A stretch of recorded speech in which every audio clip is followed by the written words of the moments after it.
Good afternoon, everybody. Uneducated Economist here. I got the Mr. Lumberjack Landlord with me today. Mathew, thank you so much. I guess you have some really good information you wanted to share with us, and I'm excited to hear what you have going on. So why don't you go ahead and take it away? My man, as always, it's such a pleasure to be here and hanging out with you and your amazing community.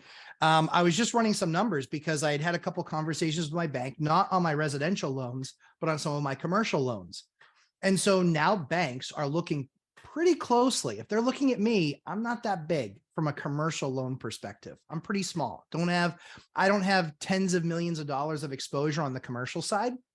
And so it was an interesting conversation because I just said to them, I said, hey, so because I've got nothing better to do, I'm looking at my loan docs, and the loan docs talk about this concept of a 1.2 coverage rate.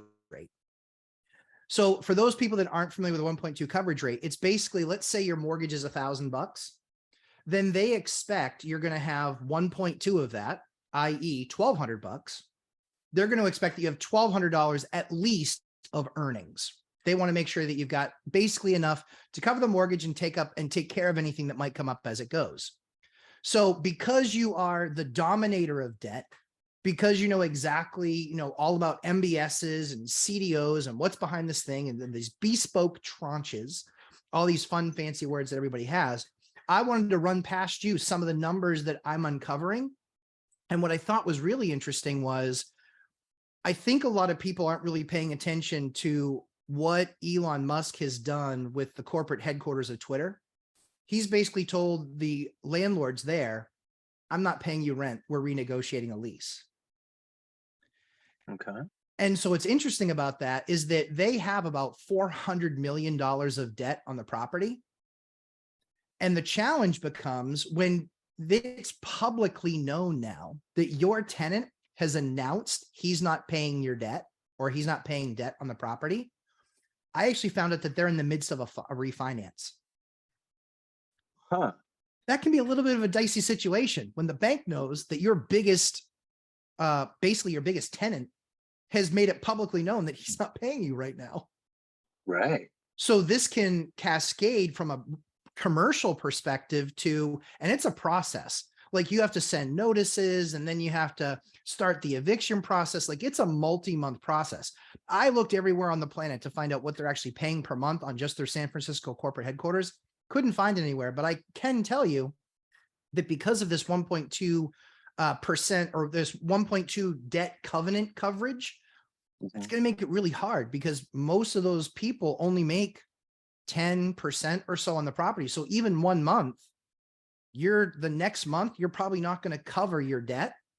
So one of the things I wanted to kind of run past you numbers wise was there's a bunch of debt reset now that's getting positioned in 2023 to happen. Right. I looked at most of my debt that I took out 3 years ago. I don't sign up for 3-year debt. I sign up for 5 and 7-year debt. But many large organizations, when they saw how cheap debt was, they signed up for the cheap stuff. And the cheap stuff is done on the shortest term at that time, 3 years ago. So you could get debt at about 3.5%. So you can get debt at 3.5%. Typically, the way that anybody would structure a commercial property is they would say, my debt cost is 3.5%. That means that my mortgage, in this particular case, I took a $400 million building because that's how much some of these larger multifamilies, or excuse me, $40 million building, not even a $400 million building, just a $40 million building. That's the typical cost of some of these larger multifamilies. So your typical debt on that at the 3.5%, the way that commercial debt is amortized, it's amortized over 25 years. But there is this 3-year concept, the 3-year adjusted, which means after 3 years, they adjust the rate to whatever their adjustment is, which might be prime plus, it might be prime, it might be current rate, could be any number of those things. So here's a typical example though. That debt 3 years ago, that building was bought for, let's say $400 million. They then bought that building for $400 million. They owe $287 million on that building. They owe, so a $40 million loan, my apologies, $40 million loan. Their monthly mortgage payment is $287,000 on a $40 million loan. It's $287. If they're following the typical standard, if they're following the typical standard of I make 10% on my money, they're going to make about $30,000 after expenses on the property. But they're going to be somewhere in the low 300s as far as what they're going to do for debt. Here's where it gets really dicey. When they do that reset, current rates show that for most banks, that reset is going to be at 7. Which means that their debt right. means Which is their going to debt take all the explodes. profit. Yeah. Here's the scary thing. It does way more than that. That Right. same building at 40 million that was 287 a month, that was doing, 300 and something $300,000 a month in income. Now that payment at 7% goes to 370. Wow.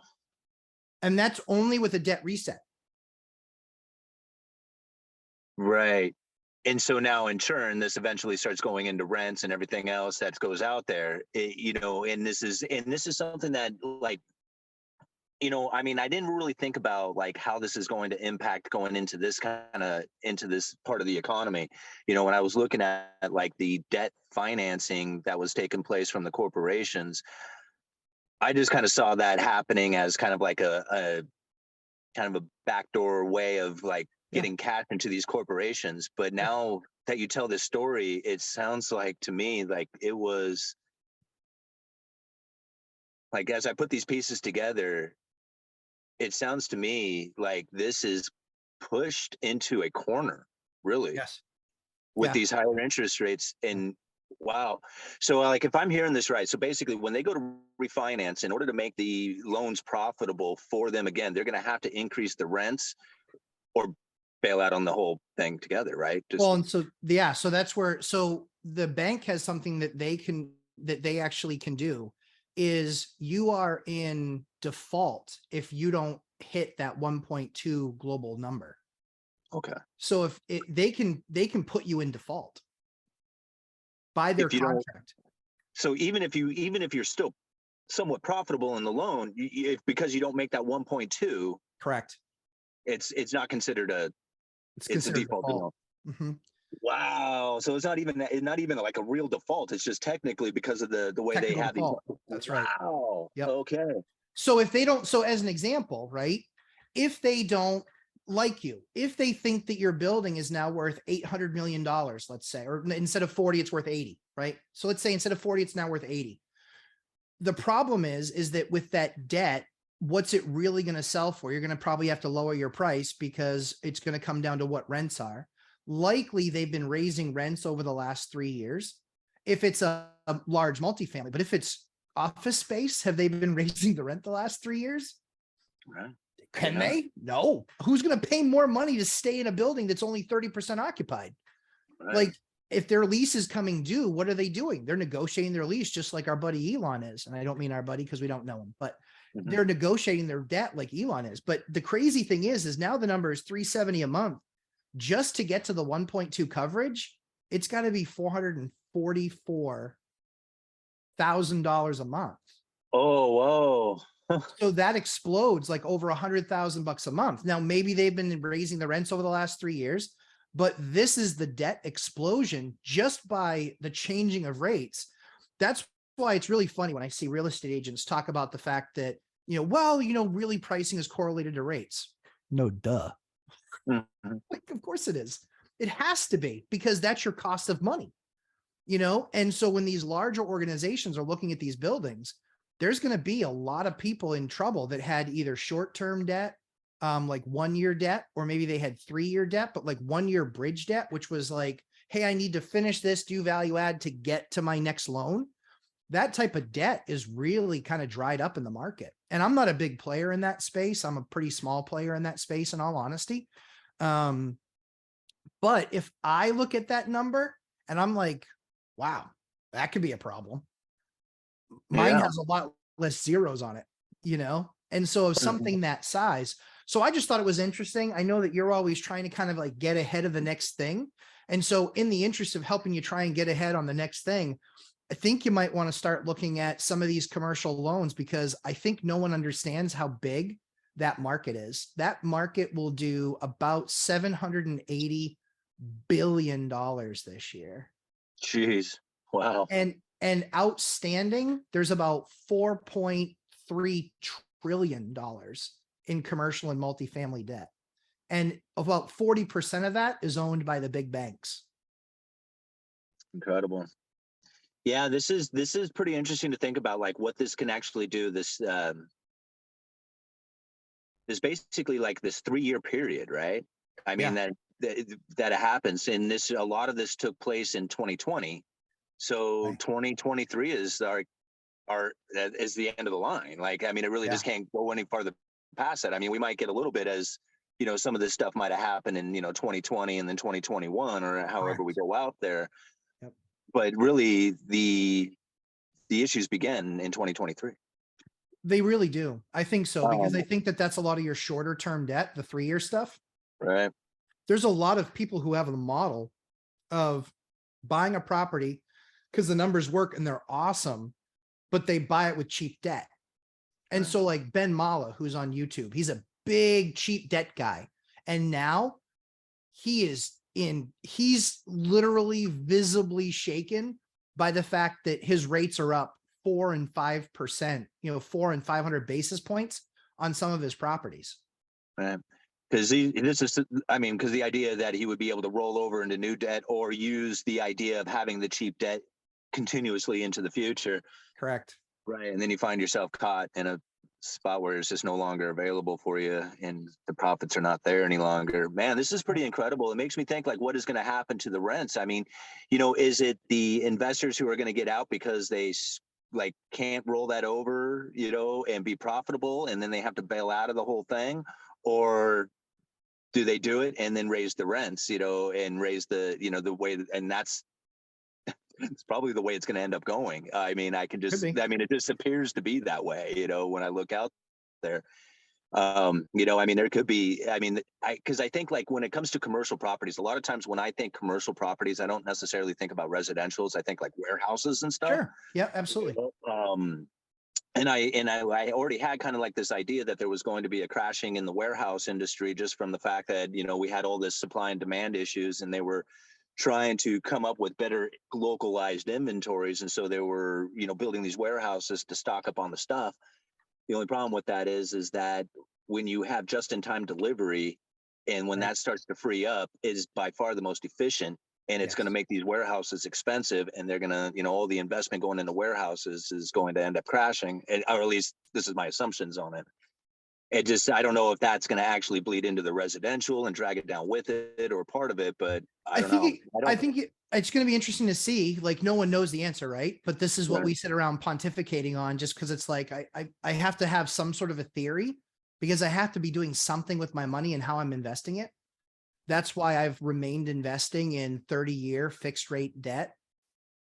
Because if the numbers work, when the mortgage is at 3%, 4%, 5%, 7%, I've done a deal at 7.25%. The numbers worked really well at 7.25%. So it just was an easy deal to quote unquote underwrite and say, this is a deal worth doing because I get my returns, even though my mortgage is going to be 7%. And the big thing that you hear a lot, because certainly I'm active in your live streams and watching what people say. So it's really interesting, because the idea is, hey, all rents are going to crash. Not really true. Usually what ends up crashing is the brand new properties, because they were so crazy high based on input costs, new labor, construction, all of that stuff, finally getting the thing live. Their cost basis on a $3,000 unit, their cost basis might be $2,400. Well, my unit, my cost basis, I can rent it for $2,000 and be ecstatic. So it's that rising tide lifting all boats.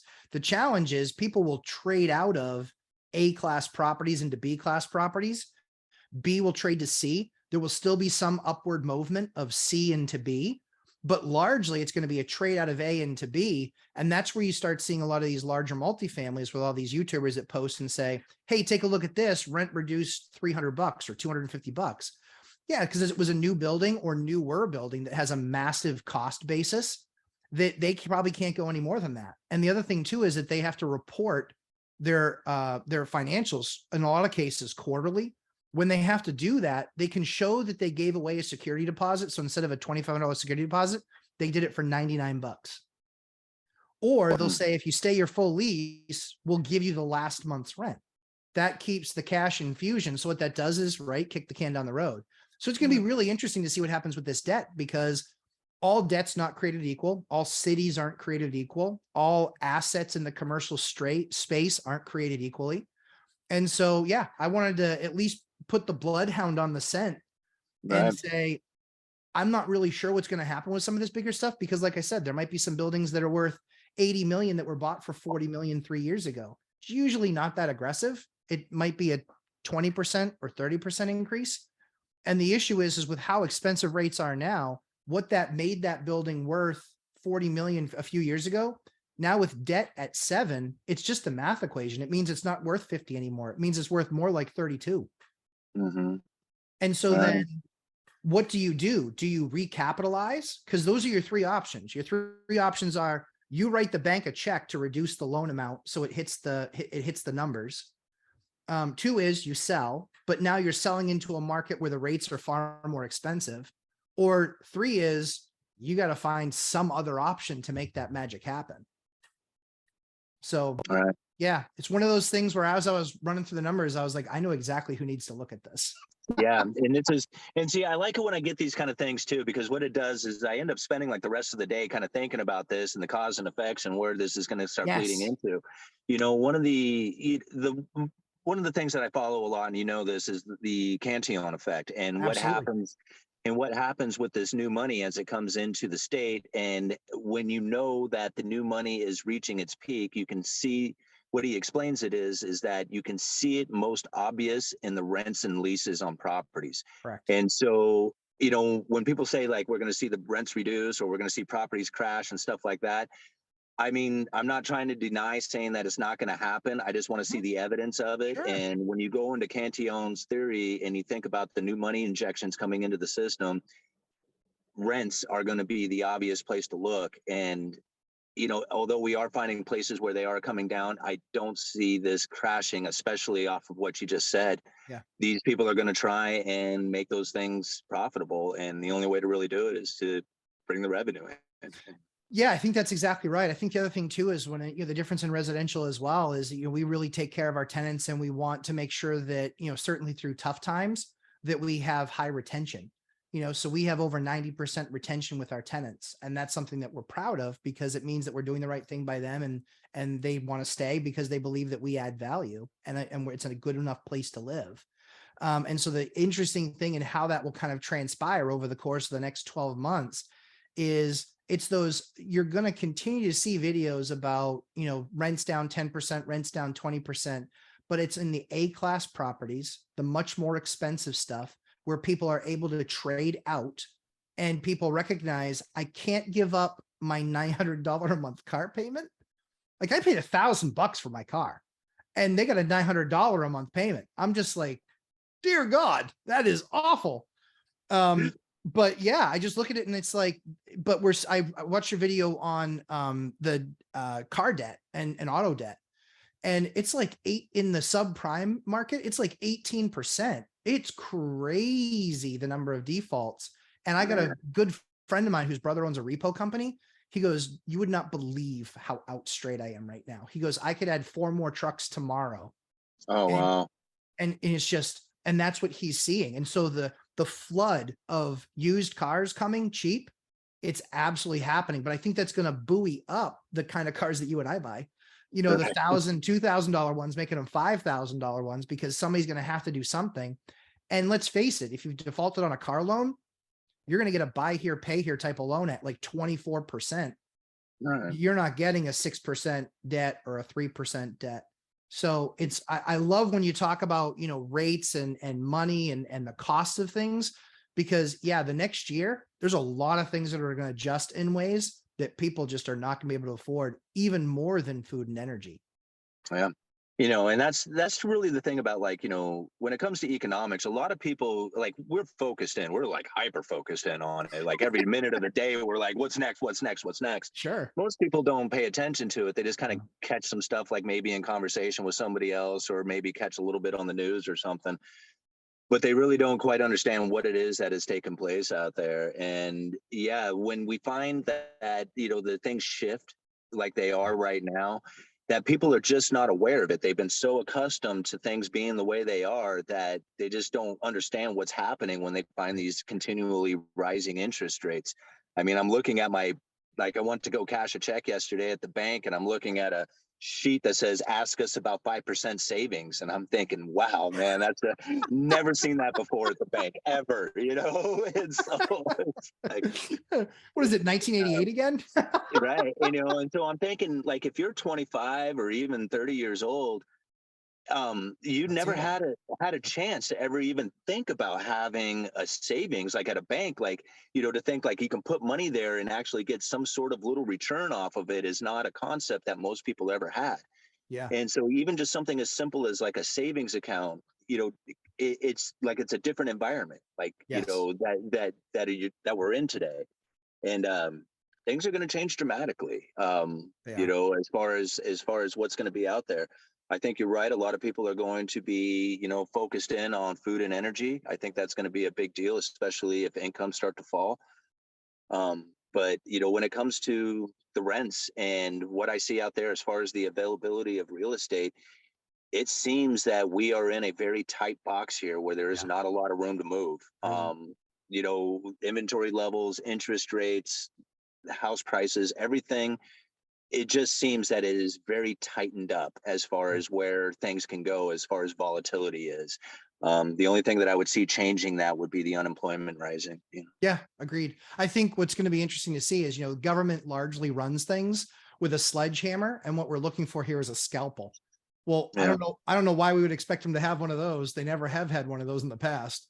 So everything is just sledgehammer, and then it's creating collateral damage. And so, we're aware of it. We're certainly watching it. I mean, thankfully, my numbers, there isn't a whole lot of exposure there. So I have some debt that resets in 2024, but we've already run the numbers. And even if they're 7% or 8%, we're fine, because they are lower cost assets that we've changed our strategy where we're paying those down more aggressively to give ourselves more of a cushion, because we weren't just sitting there going, yeah, we'll just take higher and higher profits. That's where some of these companies are going to run into it, because they thought all along, let's just take all the higher profits, create another nest egg that we can actually put into another massive property. And now the challenge is going to be on that revaluation.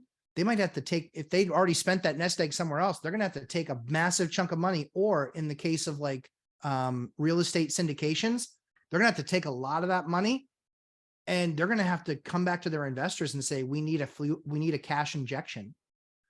Um, And that's what we're kind of looking at. So yeah, like I said, I wanted to put the bloodhound on the scent, because no, I appreciate it. I think you'll follow the debt, and I think you'll see that a lot of office space, deep trouble, and a lot of the multifamily stuff, some of the multifamily stuff. But the fact that banks own 40% of that debt, of that big, that 4.3 trillion, that's a big number. It is a very big number, yeah. And no, I do appreciate it because, like I said, I mean, a lot of times, I got to get this information and start processing it a little bit to kind of figure out what the cause and effects might be, come up with some other theories on it. Um, I got to get back to the work here in just a Oh, good, little man. bit, but man, I would really love for you to give a shout out to your channel and let the viewers know who you are and what you do, man. Appreciate it. Lumberjack Landlord. I talk about real estate, just my experiences every day.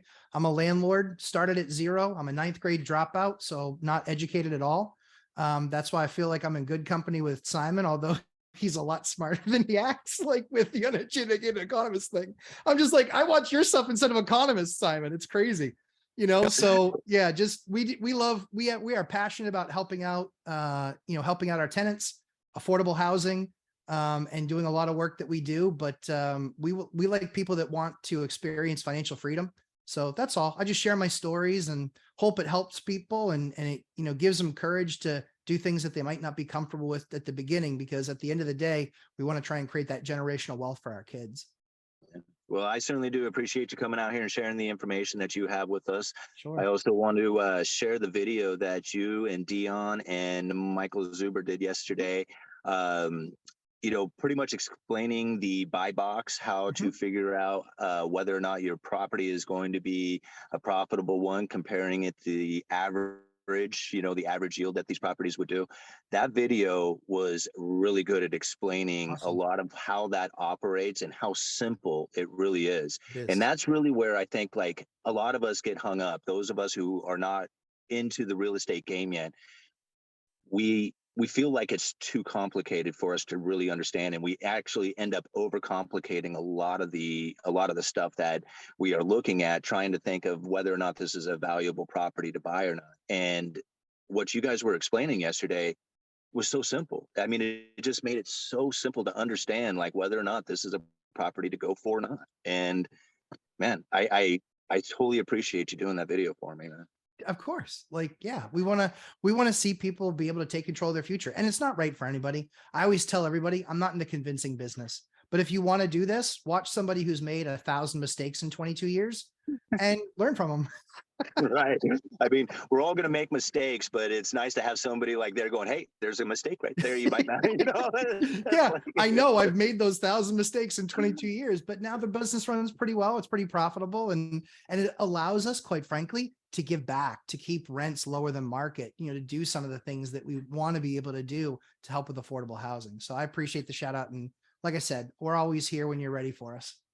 Right on, man. Well, I do appreciate it, and look for that video link down in the description, as well as the link to Lumberjack Landlord's YouTube channel. Appreciate you. Go check out his channel, and subscribe and like all his videos and show the love. Thanks, Simon. I appreciate you, man. All righty, Matthew. We'll talk to you later, bro. Take care. You too.